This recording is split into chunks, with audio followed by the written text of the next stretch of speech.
Underdog. Damn. Unleash the power. Jayson Waller here, True Underdog podcast, guys. I am super excited today of what's going down. You better crank up that volume, better listen in, because today we got somebody talking about love. That's right, love. Get the bumps ready. She's going to talk about, she's a relationship coach. She's an advisor extraordinaire, body language expert, and an entrepreneur, powerful woman who helps women find their ideal partner using her signature Love Works method. She's helped hundreds of women find lasting love fast. She's the CEO of Love Works Method, the host of her own podcast, Love Works, and has been featured in Forbes, Money Magazine, Inc.com, and many more. So let's get excited about the Love Doctor. Nicole Moore, how you doing?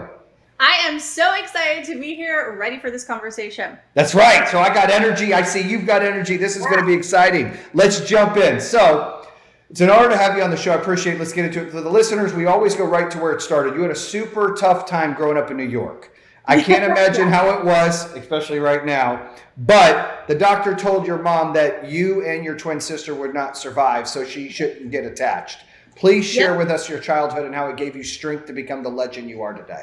Can you believe that, Jayson? Like, doctors don't say that kind of stuff now. This was in 1984, so we'll give that doctor a pass. But, you know, basically it created a crack. It created this moment for my mom of like, oh my God, intense fear. And I believe at the end of the day that most people's relationships aren't working because of that very thing. It's not that we don't know how to love. It's that fear comes in. And when fear starts talking, it tells us to do some crazy things, like not get too attached. You know, my twin sister also came home weeks before I did from the NICU. So can you imagine? My mom is bonding with a child at home, and then I come in. So I came into that environment, and of course my parents did the best that they could. But as a child, I literally felt and had many moments that seemed to prove this to me, right?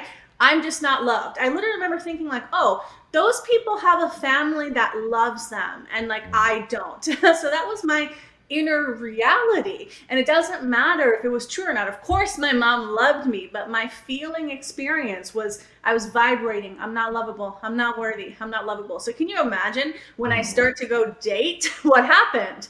Bad relationships, being so obsessive, I couldn't sleep at night if somebody I liked didn't call me back. I mean, I was like so desperate, so needy, so out of control because I had these wounds and I was trying to get them filled by the wrong people. So all of that was like the suffering in my life, but it created this very strong drive to figure out how to make love work. The name of my company is Love Works. And I said, I have to figure this out. Like, this is like the main thing. I want self-love. I want a relationship that works. How do I figure it out? So I dove into personal development. I dove into studying myself. I got certified as a life coach. I kind of just was on this quest to figure this piece out. And little by little, I kind of started to figure it out for myself. And then I started teaching other people how to do it as well. Well, congratulations. I mean, that is tough. I've got 3 daughters. I'm a grandfather. You're married now. You have a 4-year-old son, right? Share some insights on parenting after you found your love match and after following your own actionable advice that you give to clients. Like, what's that like to parent?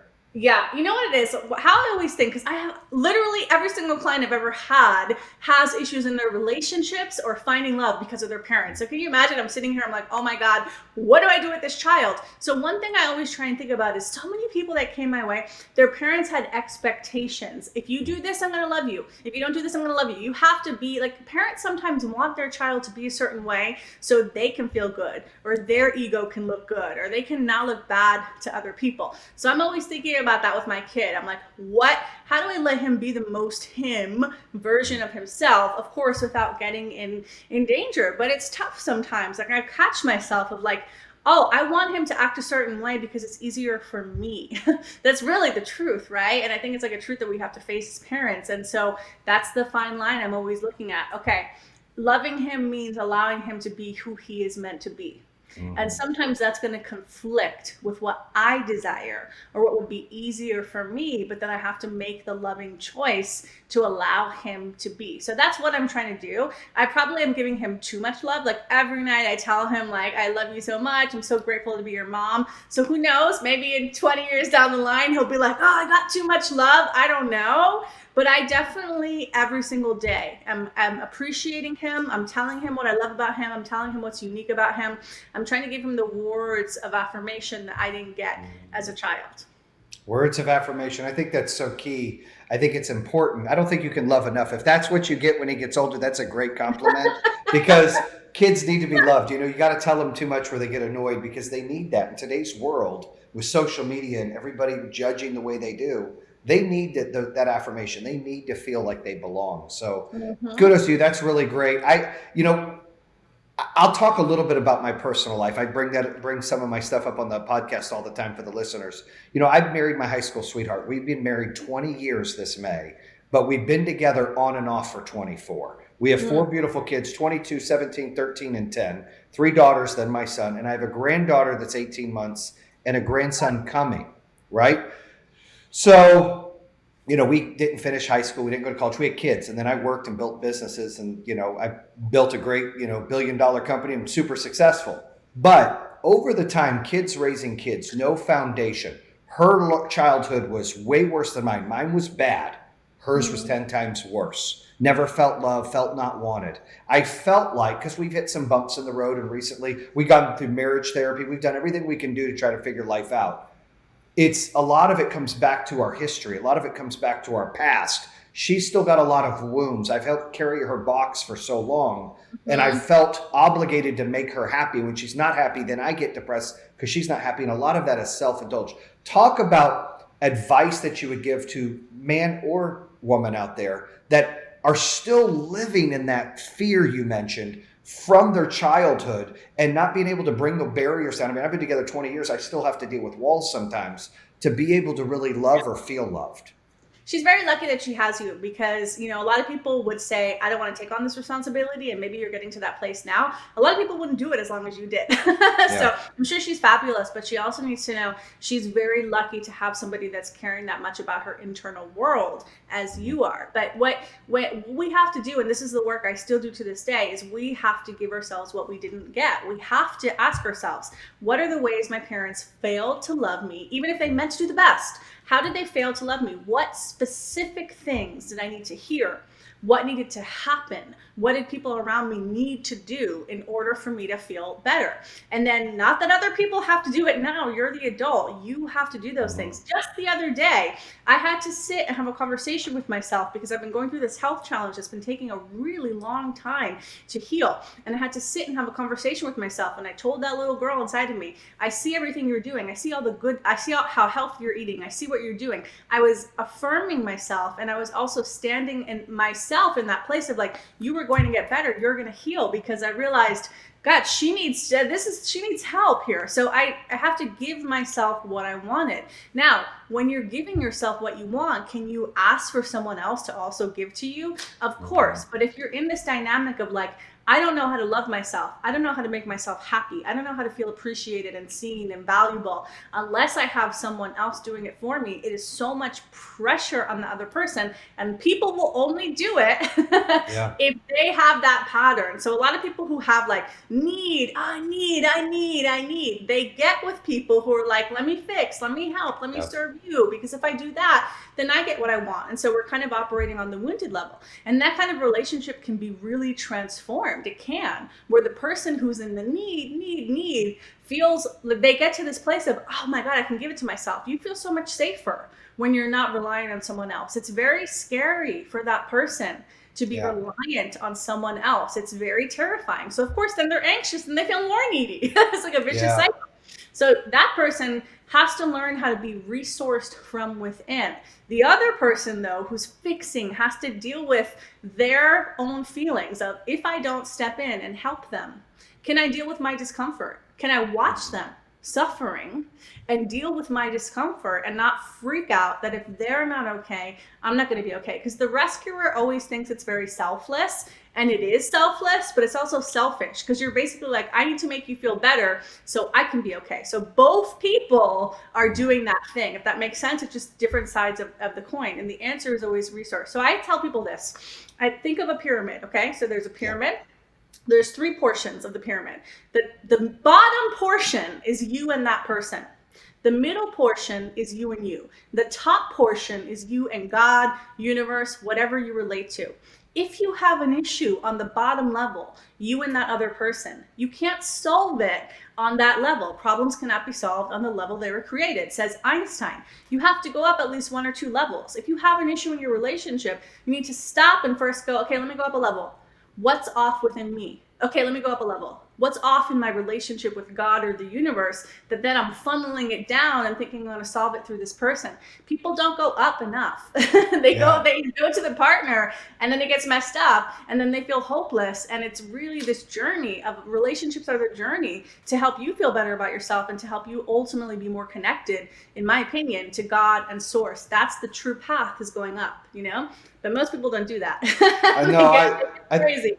I think that's great advice, and I'm taking it personally because, nobody is not subjected to issues or, struggles in a marriage or relationship. And I've been blessed. I got a great family, good wife. I've been married a long time. We've had our bumps and bruises and we've had to learn. And what my biggest thing is, look, in order for her to be happy, she's got to fix herself and figure out how she stands on her 2 feet. And then I got to find myself. And if here's her and here's me and we can come together, that's better than us being so amish and depending on each other. It just becomes messy. And when we've got kids and, my oldest is engaged, I want them to see something better. Not that ours is bad, but it's too codependent sometimes. And so I think that's important in this world, which brings me to this. So if people are single out there, you talk a lot on body language, right? Yeah. So, what is some body language that you would say that really shows someone's interested in you? Or, because everything's online now. Everything's like,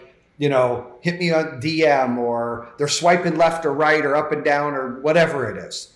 How can somebody feel like somebody likes them? What kind of body language do you got to look for in person to feel like you're desired? In person, it's easier because you can lean forward. You could, like, I do this in person all the time. If I'm talking to somebody, I'll touch them on their arm, or you have to touch somebody. You have to get up. If you like them, women are afraid to do this because they think, oh, he's gonna want sex.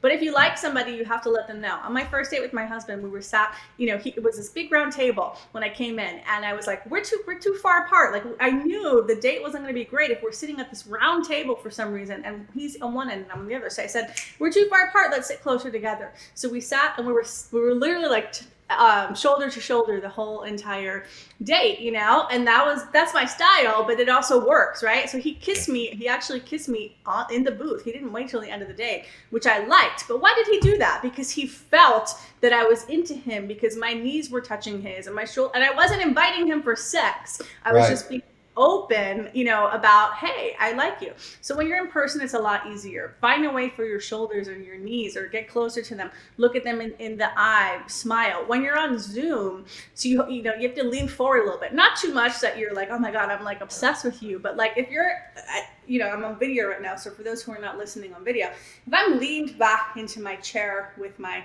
arms crossed, you feel a different energy than if I sit up. My heart is open, my shoulders are back, I'm exposing the most vulnerable part of myself, which is my heart, and I'm leaned forward and I'm interested, right? So lean forward, be interested. If you're crossing your arms, uncross your arms, think to yourself, it's safe for me to open in this moment if it's a Zoom thing.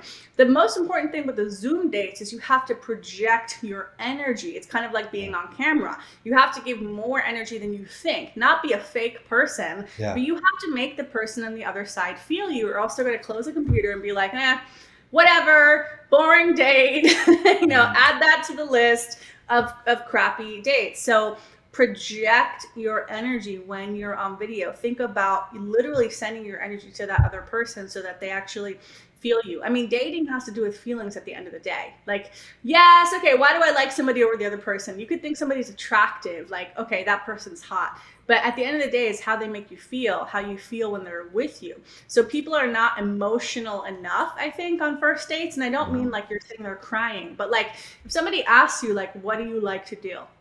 You could just say, oh, like I like to watch Netflix. That's boring. Or you could say, like, if I were to say this, I would say like, oh my God, I just started watching this show on Netflix called Call My Agent, and it's fascinating because it's about Hollywood agents who are working with these super famous celebrities in French, and there's so many issues that they face, and I just think it's crazy how they lie to the actors and they do everything they can to make the actors happy. And so like I'm talking about what I like about the show, I'm going into detail. If I was really on a date, I might even do even more. But see, there's a difference between I like Netflix and really bringing your passion.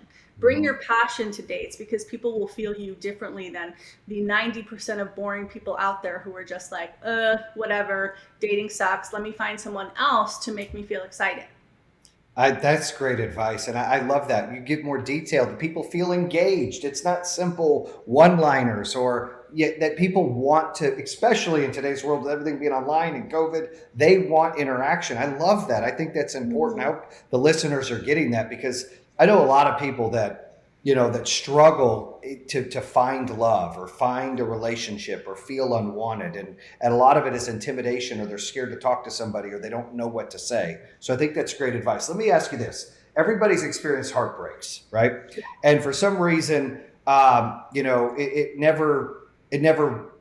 never seems right. It always happens. It never not happens, if you really like somebody. What's the best way to deal with breakups and heal from trauma and pain?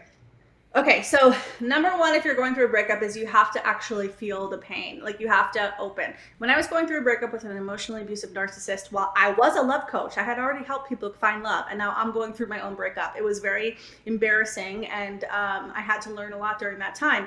But I remember sitting and having this conversation with myself, and I said to myself, Nicole, no matter what, you do not get to close. Why did I say that to myself? Because I had done so many calls with women who were in their 50s or late 40s, and they were bitter and shut down, and somebody hurt them in their 20s, and they hadn't found love that whole time. So I'm sitting there and I'm like, Nicole, you cannot be this. I know this hurts like the most pain you've ever felt in your entire life, but you have to open and you have to feel it all. It is a choice to say, this pain is here and I'm going to feel it. I'm not going to block it by, numbing out or dating somebody else or eating. So step one is you have to allow the pain. Now, you're not wallowing in the pain. You are simply allowing it to be there and exist and have its own timeline of moving out of your body.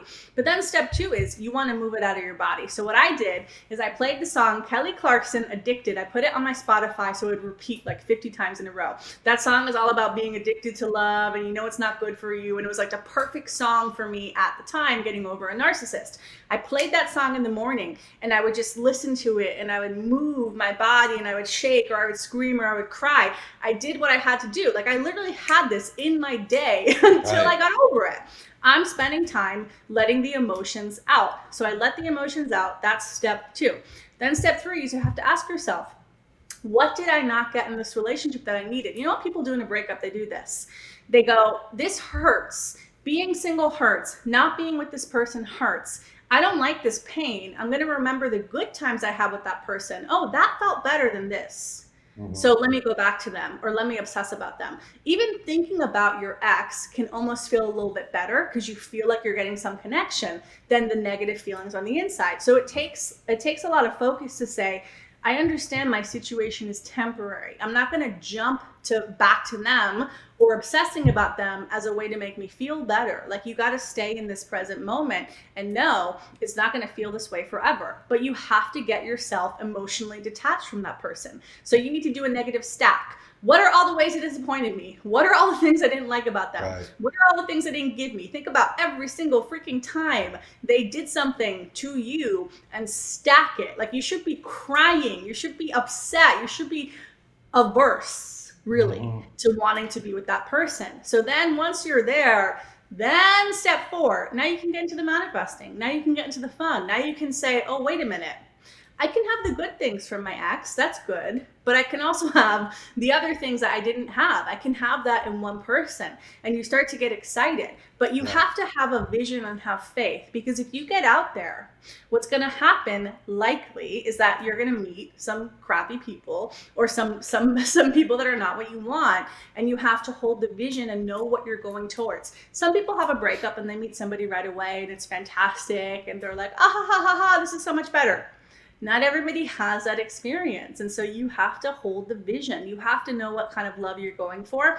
Most people don't have a strong love vision. They either take what they can get, or they take what, like, oh, my friends have this, my parents have this, so this is all that's possible. Or they assume that the negative stuff they had in the past is always going to occur in the future. So you got to have a love vision is the most important thing after you do all of the emotional healing work. And then you have to date. Like, you do have to date to find someone. Yeah, so they're just not going to fall out of the sky. No. So let's talk about your business, and that's great advice. Tell me about opening the business and how you built it, and how did you keep growing during the pandemic? Yeah, so I was working as a publicist for 5 years, and it's so funny because I do so much media now. Like, I feel like every single day I'm commenting on some article or something, and so it did come full circle, the PR stuff. But I was very bored with that. I didn't want to work in an office, so I got obsessed with like location independence. I wanted to be an entrepreneur. I found out about life coaching. I decided to get certified. I started doing pro bono clients. I started working with a couple of life coaching clients, like, I don't know, paying me like nothing. But every single one of those women exclusively wanted to talk about love. Not like, let's go through our wheel of life with life coaching. I'm not making fun of life coaches, but it's like, oh, let's look at this, all these, like your health. And it wasn't that. Like, they all wanted to talk about love and relationships. And I was in that relationship at the time that I thought was the love of my life. And what I really wanted was to give people self-love. So all of those things informed my decision to say, I'm going to help people with the area of love and relationships, really. And then I did everything. I did BNI, waking up at like 3 a.m. or whatever, to be somewhere at 5 a.m. every single week pitching yourself. And I felt like a freak show because I was very young at the time as well. And I was with like lawyers and like, I don't know, people I thought were serious. And I'm there like, you have to pitch yourself every single week in BNI, Business Networkers International. I don't know if they still have it, like with COVID.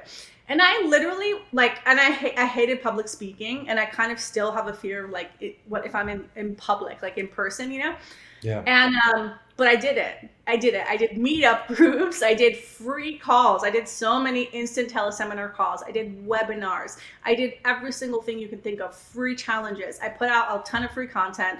I talked to people on the phone. I offered my program. Not everybody bought right away. A lot of people bought after 2 years. You know what I mean? But like, it was that building that over time. And getting to a place where people trusted me. And when I did YouTube, that really helped because people really loved the videos, and then that helped show them that I could help them. The podcast really helps. Like, all of these things really helped. But I was pretty relentless, like in my drive and my desire to have this business be a success, because it was not easy.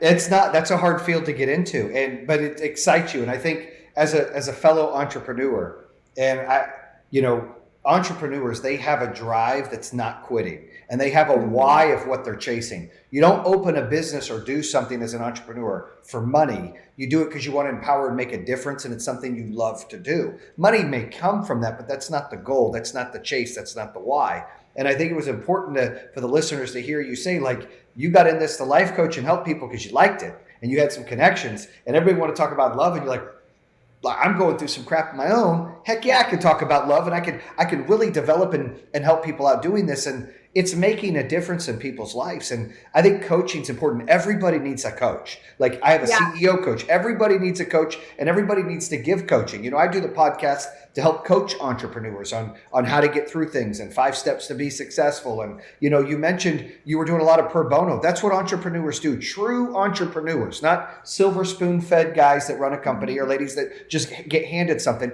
They're fine, but that's not true entrepreneur. Somebody that's building something from a vision or from their heart, they don't get paid a lot of money up front at all. In fact, you get nothing pro bono because it's something you love, that when you're planting these seeds everywhere.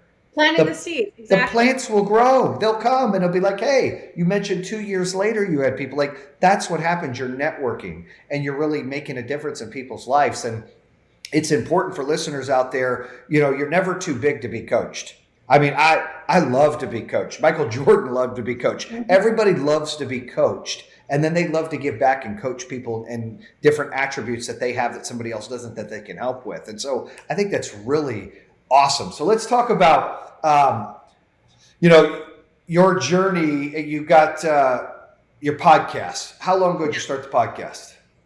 I started it in 2018, and then we had a little incident where ex-employee, I believe it was an ex-employee, like took my website down and took all the podcasts down and deleted everything. Mm-hmm. So if you go on my podcast now, it says started in 2019 because we had to like re-upload everything, and that was a whole thing. But I started in 2018, and I applaud everybody who's like releasing podcast episodes every single week, multiple episodes a week. Like that's not me yet. What I've done is I've created like really specific episodes where I'm like, how can this be so incredibly helpful for people, and almost like a masterclass in like love and relationships. And then recently now it's like I interview a lot of people who are on reality dating shows and love shows, and like that's also interesting for my audience, you know, because they're all watching that. But my podcast, I look at it as like an art, you know, like the episode, sometimes I'll spend 2 weeks on one episode. I'm not even kidding you, crafting it and like, what's the message and what is it? What do I want people to get out of it? You know? And then sometimes I record them on the fly. But I love it. You're doing quality over quantity, and there's nothing wrong with that. You know, you have to pick what works, and with yours is a unique product and a unique coaching mechanism to help people. Yeah, I think it's great. You don't need to rush anything. What are you going to put out? You can't put out 2 episodes a week. That wouldn't be feasible. Yeah. That's not going to. I do it my way, people. But I think it's really helpful. Like women love the podcast, and they're writing me all the time. I'm crying. How are you in my head? How do you understand me so much? You know, so those messages really help when I hear people. They're just like they're.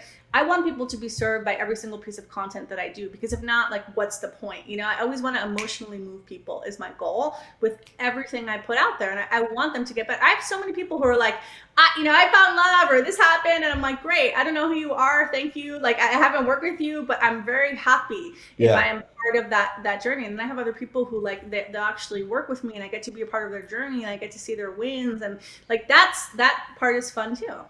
You can't buy that feeling of helping people. People don't get that. Like when you help somebody, especially a complete stranger, and they take advice from you, or they say, hey, that's the biggest compliment. It's better than any award I've won or any money I can make. When I feel like I've impacted somebody's life, that's the best. You're impacting their love life. I mean, that's huge, right? That you're helping them find something for the rest of their life. I think that's so awesome. Yeah, it is. Yeah. And it's like, you know, like, so I have the benefit of like, some of my clients are like, they're friends with me on Facebook, or, you know, I'll scroll on, and it's like I feel this so much on holidays where I'll see my clients and they're like posting pictures with their family or their, okay, this is my other thing. I call them my Love Works babies, like women who have gone on to have babies in their partnerships that, you know, either they found someone because of the work or they healed their relationship. And now I'm like, I affectionately call them my Love Works babies. And I see them, and they're having babies, and they're in great relationships, and they're not alone in the holidays, and they're posting pictures like, oh, look at what I'm doing, or look what my partner got me for Valentine's Day. And I see the ripple effect. Some of my clients have very big audiences on social media, and the people who are following them are now seeing them, and they're saying, wait a minute, this multimillionaire woman who's a client of mine, she was single forever. She had it all in money, but she didn't have it in love. And now she has both. What do you think that does for people when they see her example and they go, oh my God, I followed her for so long. Now I see she's in this great relationship too. Wait a minute, is it possible? Can I make a lot of money and be successful in business and have a relationship? So I love the ripple effect that gets created by real. Now I know people post on social media and it's not real, but like I see it and I'm just like, wow, this is incredible. The ripple effect of other people seeing great love stories. And I love having a part in great love stories. Oh, that's exciting stuff. So, I see that you were featured in Money Magazine, Forbes, Greatlist.com, Inc. Magazine. Congratulations on that. I think that's so awesome. I think that people need to check you out. How can they find you, Nicole? So you can find me on Instagram. I love Instagram. It's at Nicole Moore Love, NicoleMoore Love. Find me there, DM me there. I do reels all the time. If you want to see my press, I have so much press. I just got featured in Us Magazine talking about the body language of the Oprah interview with Meghan and Harry. And I talk a lot about like The Bachelor and stuff like that on social media. Awesome. You can find my website is loveworksmethod.com. My podcast is Love Works with Nicole Moore, which is where all podcasts are. YouTube, just type in Nicole Moore Love and you'll find all the things. The YouTube, the Instagram, the website, all of it. And we'll have all the links below. And listen, Nicole, one thing before we end, something you said that I think is so vital, that one of my coaches, I have 2 or 3 different coaches for different things. He always tells me it's about who you can serve. And you mentioned that a few times in how you're serving people. So kudos to you. Keep doing that. Keep helping people find love. Keep spreading the positive message. And I appreciate what you're doing. I know it's making a difference in people's lives. And congrats on being an awesome entrepreneur. Success is about doing things you love, and you're doing that. And I love that for you. Congrats. Thank you. It was so awesome being on this podcast. All right, that's a wrap here. Bam! That concludes another episode here on True Underdog. If you're interested in hearing more, make sure you subscribe at iHeartRadio, Spotify, Apple Podcasts, or the YouTube channel. You can always visit trueunderdog.com, subscribe to all of them. Make sure you check out our newest episodes coming out on Mondays and Thursdays. True Underdog, baby. Bam!